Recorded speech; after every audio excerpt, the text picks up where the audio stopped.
నమస్తే, welcome to గాంధీవం.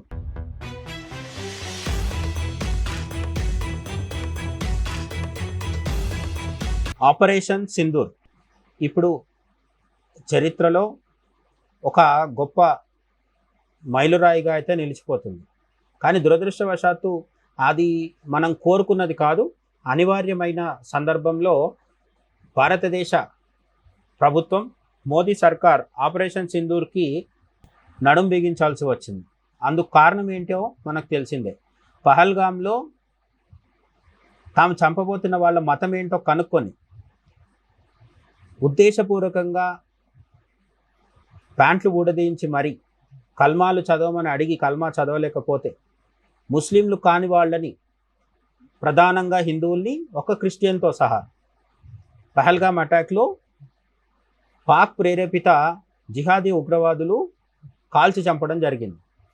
అలా మరణించిన భారతీయుల యొక్క మరణానికి ప్రతీకారంగా, అలాగే ఆ అటాక్లో, పహల్గామ్ అటాక్లో తమ వారిని కోల్పోయి నుదుటన కుంకుమ కోల్పోయిన తల్లులు ఎవరైతే ఉన్నారో వాళ్ళకి న్యాయం జరగడం కోసం ఆపరేషన్ సింధూర్, సింధూర్ అంటే నుదుటున ఉండే బొట్టు అనే అర్థం అనేవి మనకందరికీ తెలిసిందే.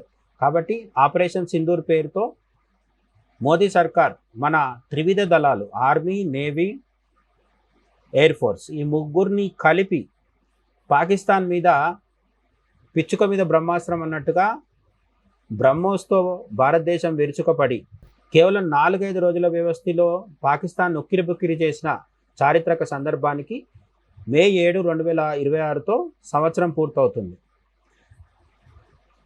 ఆపరేషన్ సింధూర్ ఫస్ట్ యానివర్సరీ సందర్భంగా మనం మాట్లాడుకోవాల్సిన కొన్ని ముఖ్యమైన అంశాలు అయితే ఖచ్చితంగా ఉన్నాయి. పాక్ ఉగ్రవాదులు చేసిన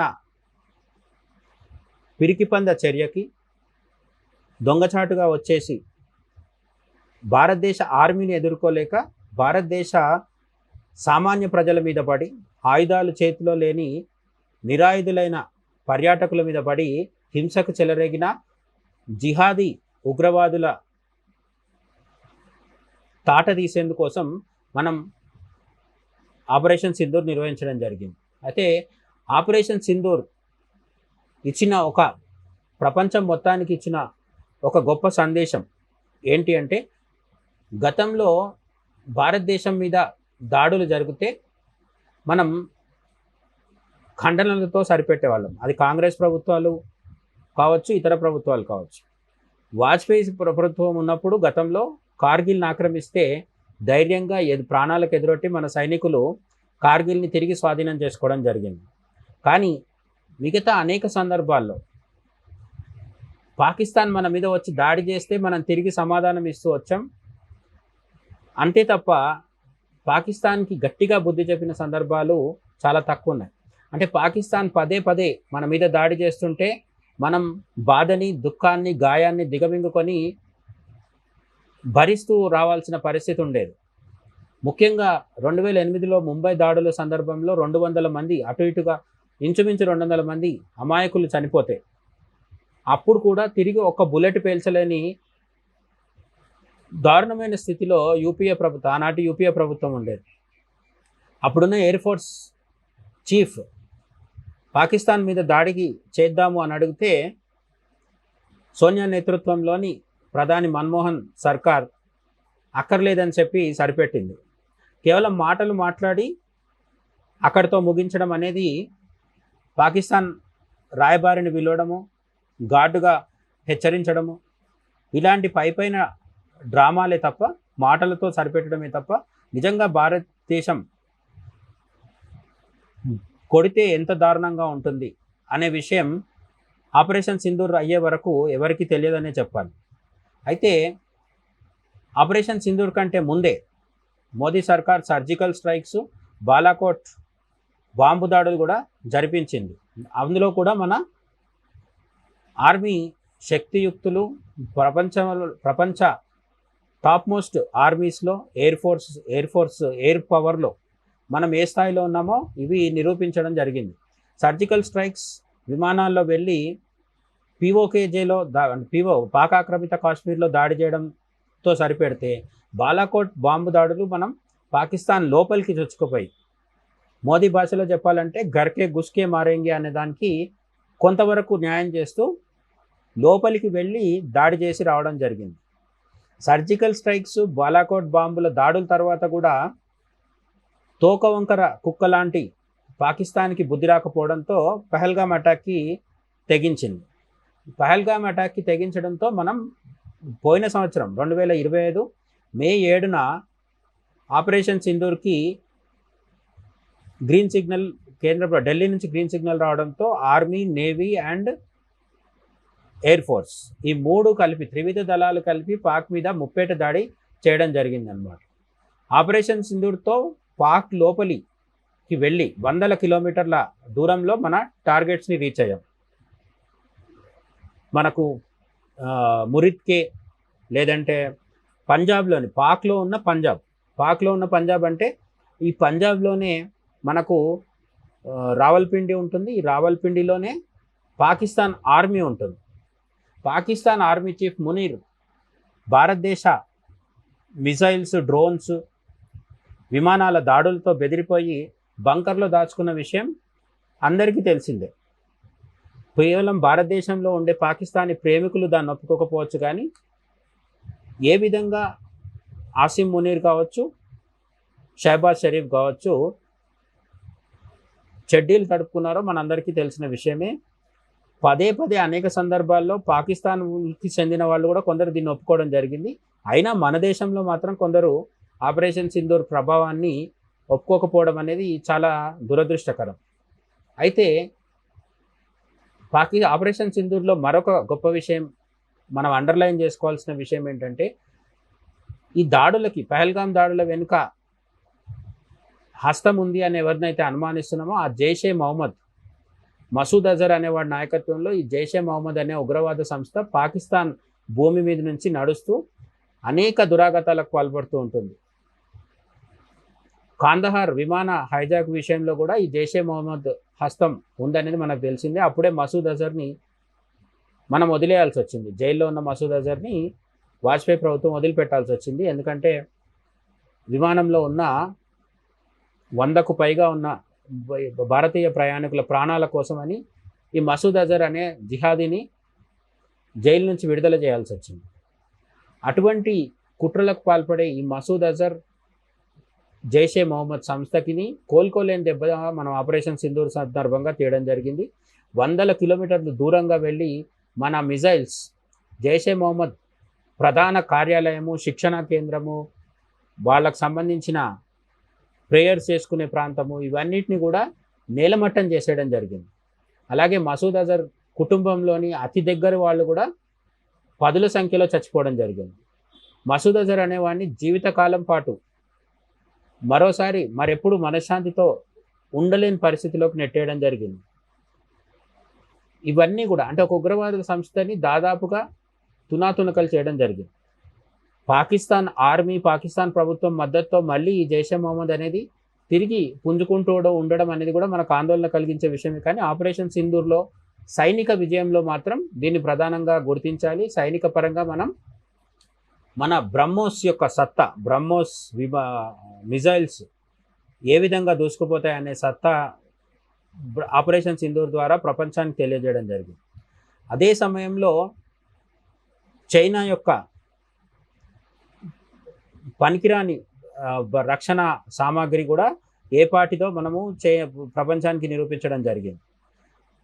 చైనా విమానాలు కావచ్చు, అలాగే రక్షణ వ్యవస్థకు సంబంధించిన ఇతరత్ర మిజైల్స్ని ఎదుర్కోవడానికి, డ్రోన్స్ని ఎదుర్కోవడానికి సంబంధించిన రక్షణ వ్యవస్థలు కావచ్చు, చైనావి ఎంత నాణ్యత లేకుండా ఉంటాయనేది ఆపరేషన్ సింధూర్ టైంలో భారత సైన్యం, భారత వైమానిక దళం ప్రపంచానికి చాటింది.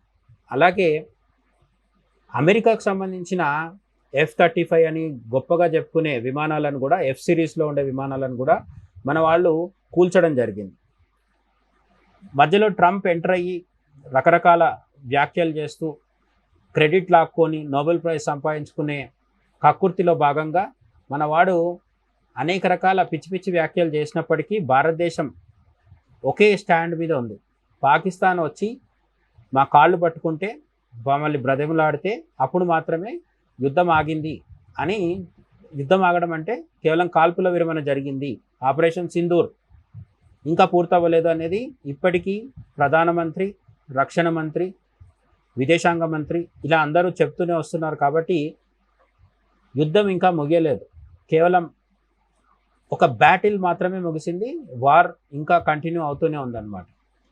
అయితే ఆపరేషన్ సింధూర్లో అంతర్జాతీయ స్థాయిలో మనకు కలిగిన లాభాలు ఏంటి అని మనం ఒకసారి విశ్లేషించుకుంటే, బ్రహ్మోస్ సత్తా ప్రపంచానికి తెలిసింది, S-400 ఆకాశ్ సిస్టమ్ పనితనం కూడా ప్రపంచానికి తెలిసింది, మన డ్రోన్స్, మన విమానాలు, మన మిజైల్స్ పాకిస్తాన్లోకి స్వేచ్ఛగా వెళ్ళి ఒక్క ప్రాణ నష్టం కూడా లేకుండా తిరిగి మన వాళ్ళు మన విమానాలు తీసుకొని రావడం జరిగింది.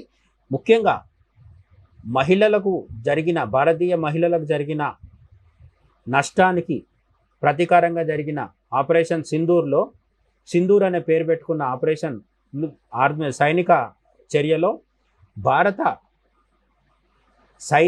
సైన్యాధికారులు అంటే మహిళా సైనికులు, మహిళా జవాన్లు తమ శక్తియుక్తుల్ని చాటడం, పాకిస్తాన్ లోపలికి వెళ్ళి దాడి చేసి తిరిగి రావడం అనేది కూడా భారతదేశం యొక్క మహిళా సాధికారతకి, మహిళా శక్తికి, మన మహిళా జవాన్ల వీరత్వానికి ఆపరేషన్ సింధూర్ ఒక గొప్ప చారిత్రక సాక్ష్యంగా ఎప్పటికీ నిలిచిపోతుందన్నమాట. అండ్ ఫైనల్గా ఇండియా దాటికి తట్టుకోలేక 4-5 రోజుల్లోనే కాళ్ళబేరానికి వచ్చేసి ట్రంప్ దగ్గరికి వెళ్ళి ఆసిమ్ మునీర్, షహబాజ్ షరీఫ్ ప్రాణాలు కాపాడమని చెప్పి వేడుకోవడం జరిగింది. పాకిస్తాన్ ఓడిపోవడం కాదు, ఆసిమ్ మునీర్, షహబాజ్ షరీఫ్ తమ ప్రాణాలు, తమ వ్యక్తిగత ప్రాణాలు కాపాడమని కూడా ట్రంప్ని బతిమలాడుకునే స్థితి వచ్చిందని మనం అనేక రిపోర్ట్లు చూడడం జరిగింది. ఏదేమైనా ట్రంప్ ఇన్వాల్వ్ అవ్వడం పాకిస్తాన్ కోరితేనే తప్ప వేరే అవకాశం లేదనేది మనకు తెలిసిందే. కాబట్టి పాకిస్తాన్ ట్రంప్ని కాళ్ళ వేళ్ళపడి భారతదేశం యొక్క ఆగ్రహం నుంచి కన్నులొట్టబోయి ప్రాణాలు దక్కించుకొని బయటపడింది. ఇది ఆపరేషన్ సింధూర్ యొక్క సారాంశం. అయితే ఆపరేషన్ సింధూర్ ట్రంప్ మాట విని మోదీ భయపడిపోయి వెనక్కి తగ్గారని, లేదంటే ఆపరేషన్ సింధూర్ వల్ల మనం సాధించింది ఏం లేదు అని ఇలాంటి విమర్శలు చేసే వాళ్ళకి ఎంత చెప్పినా అర్థం కాదు. కానీ మనం operation Sindoor success of failure అని మాట్లాడుకున్నప్పుడు ఖచ్చితంగా సక్సెస్ అనేది గుర్తుపెట్టుకోవాలి. ఆపరేషన్ సింధూర్ యొక్క లక్ష్యం పాక్ ఆక్రమిత కాశ్మీర్ని వెనక్కి తీసుకోవడమో, లేదంటే పాకిస్తాన్ని 2 లేదా 3 ముక్కలు చేయడమో ఇటువంటివి కానే కాదు. నిజానికి ఆపరేషన్ సింధూర్ ప్రారంభమైన వెంటనే భారతదేశం చెప్పింది ఏంటంటే, పాకిస్తాన్లో పొంచి ఉన్న జిహాదీ ఉగ్రవాదులు ఎవరైతే ఉన్నారో, ఇస్లామిక్ జిహాదీలు ఎవరైతే ఉన్నారో వాళ్ళ నెట్వర్క్ని, వాళ్ళ ఇన్ఫ్రాస్ట్రక్చర్ని, వాళ్ళ డెన్స్ ఏవైతే ఉన్నాయో, వాళ్ళ ఉగ్రవాద శిబిరాలు ఏవైతే ఉన్నాయో వాటి మొత్తాన్ని ధ్వంసం చేయడం మన ఉద్దేశం. కాబట్టి 11 కేంద్రాల్లో 11 స్థానాల్లో దాడులు చేయడం జరిగింది. పాకిస్తాన్ సామాన్య ప్రజలు కానీ, పాకిస్తాన్ సైన్యం కూడా మన టార్గెట్ కాదు. కాబట్టి ఆపరేషన్ సింధూర్లో మన టార్గెట్ ఉగ్రవాదులు. ఆ ఉగ్రవాదుల్ని మనం తీవ్రంగా చాలా ఏళ్ల పాటు కోలుకోలేని విధంగా దెబ్బతీయడంలో ఆపరేషన్ సింధూర్ సక్సెస్ అయింది. మరి పాకిస్తాన్ ఆర్మీకి కావచ్చు, పాకిస్తాన్ ప్రభుత్వానికి కావచ్చు పర్మనెంట్గా బుద్ధి చెప్పే అవకాశం ఎప్పుడుంది అంటే త్వరలోనే రావాలని మనం కూడా కోరుకుందాం. పాక్ ఆక్రమిత కాశ్మీర్ని వెనక్కి తీసుకోవడం, బలూచిస్తాన్ని, అలాగే ఆఫ్ఘనిస్తాన్ వైపున్న ఖైబర్ పఖ్తూన్వా ప్రాంతాన్ని ప్రధాన పాకిస్తాన్ భూభాగం నుంచి విడదీయడం, పాకిస్తాన్ని 3 లేదా 4 ముక్కలు చేయడం, ఇటువంటి అనేక అంశాలు మన మీద ఇంకా మిగిలే ఉన్నాయి. మనం చేయాల్సిన పని ఉంది. భారతదేశం ఖచ్చితంగా ఆ పని చేస్తుంది. మోదీ ప్రభుత్వం చేస్తుంది. ఆ తర్వాత వచ్చే యోగి ప్రభుత్వం కూడా ఖచ్చితంగా చేస్తుందని మనం ఆశిద్దాం. అంతవరకు ఆపరేషన్ సింధూర్ 1 ఇయర్ పూర్తయిన సందర్భంగా, ఫస్ట్ యానివర్సరీ సందర్భంగా, మొదటి వార్షికోత్సవం వేళ మీరేమనుకుంటున్నారో కామెంట్ సెక్షన్లో సవివరంగా చెప్పండి. మళ్ళీ మరో వీడియోలో తప్పకుండా కలుద్దాం. జై హింద్.